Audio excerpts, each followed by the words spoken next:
মানুষ হয়ে জন্মানোর সবচেয়ে বড় যন্ত্রণা হল আমাদের পরম আনন্দ আর চরম দুঃখের উৎস প্রায় প্রতিটা সময় এক এবং অনিবার্য।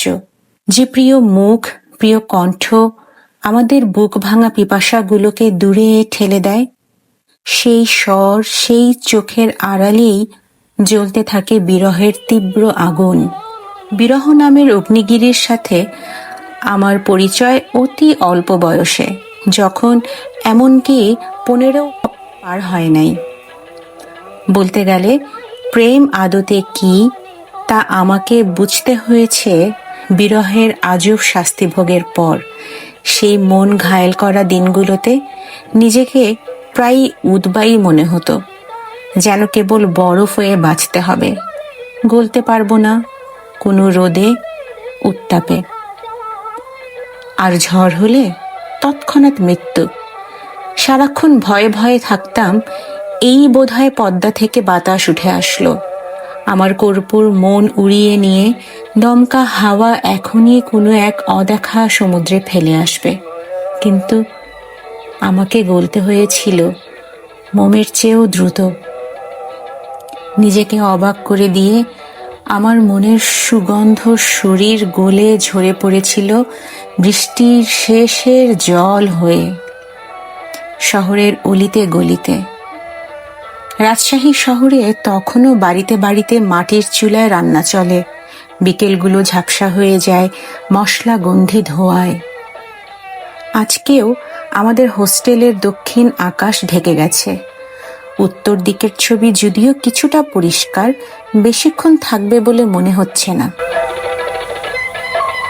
তার ট্রেন এসে পৌঁছানোর কথা রাতে, ততক্ষণে বৃষ্টি নামার সম্ভাবনা প্রচণ্ড। ঠিক করলাম আগে ভাগেই চলে যাব স্টেশনে। একটা রিক্সা নিলাম, প্রথমে সাহেব বাজার পর্যন্ত। প্রিয় মেহমানের জন্য কিনলাম যে জলে আগুন জ্বলে। অলকা হল পর্যন্ত কোনো কারণ ছাড়া 2-3 বার হাঁটলাম। এরপর ঢুকে পড়লাম গীতাঞ্জলিতে। রাজশাহীতে তখন পর্যন্ত আমার সবচেয়ে প্রিয় দোকান।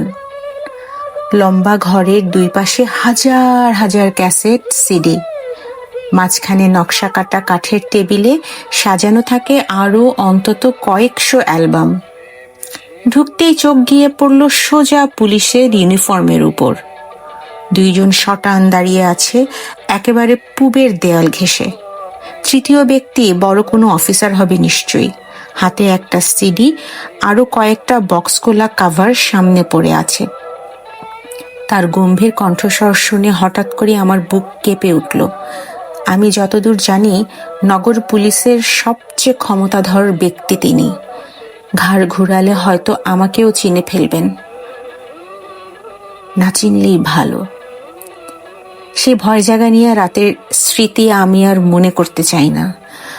আমি বরং সোজা নিউ মার্কেটে চলে যাই। ওখানকার দোতলার দোকানটাও খারাপ না। গীতাঞ্জলির মতো পরিসর এত বিশাল না হলেও আমি যে 2টা ক্যাসেট খুঁজছি সেগুলো মোটামুটি জনপ্রিয়। ওখানেও নিশ্চিত পাওয়া যাবে। আবার হাঁটতে শুরু করলাম। মাথার মধ্য থেকে পুলিশের আগুন চোখ, বুটের শব্দ আর তাক করা বন্দুকের ছবি কিছুতেই সরাতে পারছি না। আমাদের সবার সেদিন গলা শুকিয়ে কাঠ। আচমকা জেরার মুখে পড়ে কেউই কোনো বাক্য শেষ করতে পারছিলাম না। অগোছালো ভাঙা বাংলায় আমাদের উত্তরগুলো নিজেদের কানে কেমন উদ্ভট শোনাচ্ছিল। নিউ মার্কেটে আমি সবসময় দক্ষিণ দিকের গেট দিয়ে ঢুকি। ডান পাশের চায়ের দোকানটা মারাত্মক টানে আমাকে। এত আয়েশ করে এই মামা চা বানায়, আর এমন সুগন্ধ উঠে আসে সাদা কাপ হাতে নেওয়ার সাথে সাথে। আজকে চায়ের কথা বলে দোতলায় উঠে গেলাম এক দৌড়ে। দোকানে খুব একটা ভিড় নাই। এখানকার একটা সুবিধা হলো ঘুরে ঘুরে হাতে নিয়ে ক্যাসেট দেখা যায়। দামও অন্যদের তুলনায় কম রাখে। আজকে সময় কম দেখে আর ভিতরে গেলাম না। অ্যালবামগুলো কোনো রকম ব্যাগে নিয়ে সোজা নেমে এলাম। রাজশাহী স্টেশনের নতুন ভবন এখনো নির্মাণাধীন। পুরনো প্ল্যাটফর্মে কোনো বসার জায়গা না পেয়ে বাস টার্মিনালের দিকের দেয়ালে হেলান দিয়ে দাঁড়ালাম মিনিট 10। এরই মধ্যে কোলাহল, হুইসেল। ট্রেনে ওঠার আগে একবার মাত্র কথা হয়েছে ওর সাথে। নিজের ফোন নাই, তাই পরের আর কোনো আপডেট জানাতে পারে নাই। কোন বগি জানি না, বুদ্ধি করে নামার পরে যে লোকটা যাত্রীদের টিকিট চেক করে তার পাশে গিয়ে চোখ কান খুলে দাঁড়ালাম। কিন্তু ভাবতে শুরু করলাম একেবারে অন্য কিছু। সম্পূর্ণ ভিন্ন বাতাসের ঘ্রাণ এসে বিঁধল আমার নাকে। কাহিনীর মতো মনে হয়। আমি এক প্রেয়সী, তুমি প্রেমময়। হৃদয়ের এ আকুলতা, জীবনের এ মুখরতা যায় না, বেঁধে রাখা যায় না। আজকে আমাদের মাত্র তৃতীয়বার দেখা হবে পুরো জীবনে, এবং প্রেমে পড়ার পর আজকেই প্রথম। এক মহা বিপদের সামনে দাঁড়িয়ে তার সাথে আমার পরিচয়। স্মরণকালের সবচেয়ে বিনাশী নদী ভাঙন, যমুনার হাঁ করা খোলা মুখে সাদা বেগুনি জর্জেটের ওড়না উড়িয়ে সে দাঁড়িয়েছিল একেবারে আমার নাক বরাবর। আমার কাঁধে তখনও ব্যাগ। আগের দিন সকাল 10টায় রওনা দিয়ে এসে পৌঁছালাম অন্তত 22 ঘন্টা পর। মনে করেছিলাম জন্মভিটার এক টুকরো মাটিও আর দেখতে পাবো না। সবচেয়ে আপন ঠিকানা হারানোর শোক সহ্য করার প্রস্তুতিও নিচ্ছিলাম দীর্ঘ রেলযাত্রার প্রতি শব্দ, প্রতি পদক্ষেপে। কিন্তু এসে যা দেখলাম তার লৌকিক ব্যাখ্যা আমি এখনো খুঁজে পাই নাই। এক মহাবিস্ময় সেদিন আমাকে এনে বালুর মতো ছড়িয়ে দিয়েছিল ভয়াল যমুনার সদ্য শান্ত কূলে। শেষ রাতে নদী থেমে গেছে। দাদি চোখে জল, মুখে হাসি নিয়ে যাকে সামনে পাচ্ছে তাকে গলগল করে বলে যাচ্ছে 92 সালের ভাদ্র মাসের গল্প।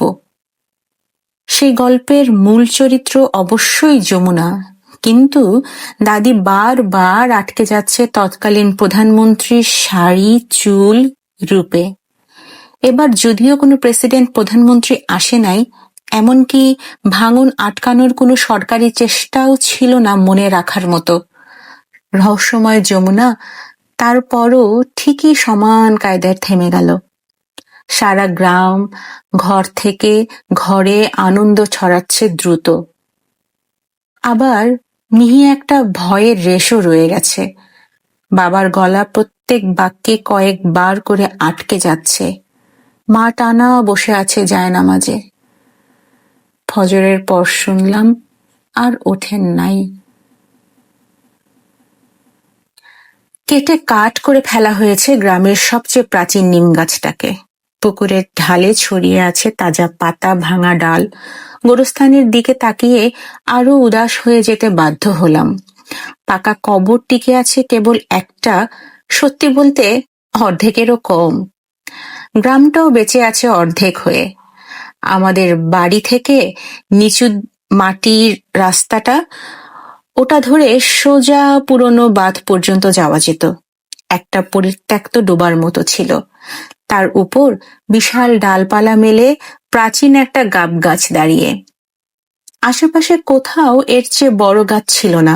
বছরের একটা সময় চৈত্র বৈশাখে আমাদের পুকুরটা শুকিয়ে কাঠ হয়ে যেত। বাঁধের ওই পারে তখনও পানি টলটলা নদী। আমরা দল বেঁধে যেতাম গোসল করতে। আসার পথে সেই গাছের নিচে থেমে যেতাম। ভর দুপুরে এবং সন্ধ্যার পরে বড়রাও কেউ একলা যেতে সাহস করত না গাছটার আশেপাশে।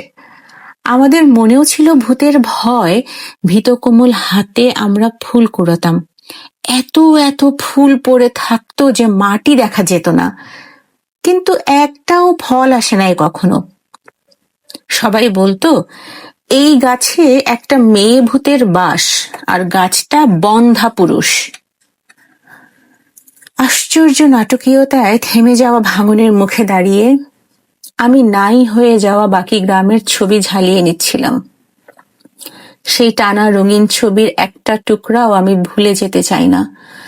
এই গ্রামের কেউই হয়তো চায় না, তাই ঠিক যেখানে এসে নদীর ভাঙন থেমে গেছে সেখানে গিয়ে দাঁড়াচ্ছে একের পর এক গ্রামবাসী। তারপর পূব দিকে আঙুল তুলে কখনো একে অন্যকে, কখনো নিজেই নিজেকে দেখাচ্ছে কোথায় কার বাড়ি ছিল, কেমন পথ ছিল, কতগুলো বাঁশঝাড়, কয়টা জলাশয় ছিল। সম্পূর্ণ গ্রামের শেষ মাথায় উঁচু বাঁধের কথা আমার স্পষ্ট মনে আছে। বাঁধের উপর কয়টা দোকান ছিল, কার দোকানে কি পাওয়া যেত। পশ্চিমে ছিল প্রাইমারি স্কুলের একতলা দালান, সামনে সবুজ মাঠ। আমরা অবাক হয়ে বড়দের কাছে জানতে চাইতাম, যমুনা নদীর হাত থেকে রক্ষার জন্য যে বাঁধ, তার নাম ব্রহ্মপুত্র বন্যা নিয়ন্ত্রণ বাঁধ কেন? তেমন সদুত্তর পেতাম না।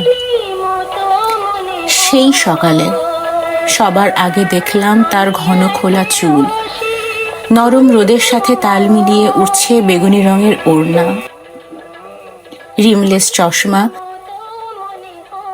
যখন ঘুরে তাকালো, সহজ সাধারণ মুখটা দেখতে পেলাম শুধু এক ঝলক। কথা বলার সাহস সঞ্চয় করতে আমার কিছুটা সময় লাগলো। তার সব উত্তরও আসছিল এক দুই শব্দে। এই গ্রামে আজকেই তার প্রথম আসা, আর সে ঠিক নির্দিষ্ট কারো মেহমান না। মলিন মুখের হাসি ঝরাতে গিয়ে হঠাৎ থেমে গেল সে, আর আমার মনে পড়ে গেল কাঁধে এখনো ব্যাগ। চোখ মুখ শরীর দীর্ঘ ভ্রমণের ক্লান্তিতে তলিয়ে যাচ্ছে। ঘরে ঢুকে কিছু না খেয়ে ময়লা কাপড়েই সোজা বিছানায় দীর্ঘশ্বাস ছাড়তে ছাড়তে দ্রুত ঘুমিয়ে গেলাম। স্বপ্নের মতো লাগে সব। প্রিয়, তুমি নিয়ে এলে একই উৎসব, মায়া ভরা এ লগন, মধুময় এ স্বপন, জীবনের সাথী হয়ে থাকো না। প্রথম দেখার ঘোর এমন সর্বনাশা। গত মাসে তো এই সব ভাবতে বসে পদার্থবিদ্যার ব্যবহারিক পরীক্ষা মিস করলাম। সরকারি কলেজ, তাই পরে তেমন ঝামেলা করে নাই। আজকেও কি আরেকটা অঘটন ঘটে গেল সেই স্মৃতির জাবর কাটতে গিয়ে। সব যাত্রী তো মনে হচ্ছে এরই মধ্যে টিকিট জমা দিয়ে পার হয়ে গেছে মূল ফটক, কিন্তু সে কই? মধ্য কার্তিকের রাত, তাই বলেছিল গায়ে খয়েরি চাদর জড়ানো থাকবে। চোখে পড়েছিল কোনো খয়েরি রং? মনে তো হয় না। স্টেশন থেকে বের হতে হতে সম্ভাব্য সব জায়গায় খুঁজলাম। বুক স্টলের সামনে একটা খোলা চুলের মেয়েকে দেখে ডাক দিয়ে হতাশ হলাম। সামনে তখনও কিছু যাত্রী রিক্সা ঠিক করছিল, তাদের ভিড়েও সে নাই।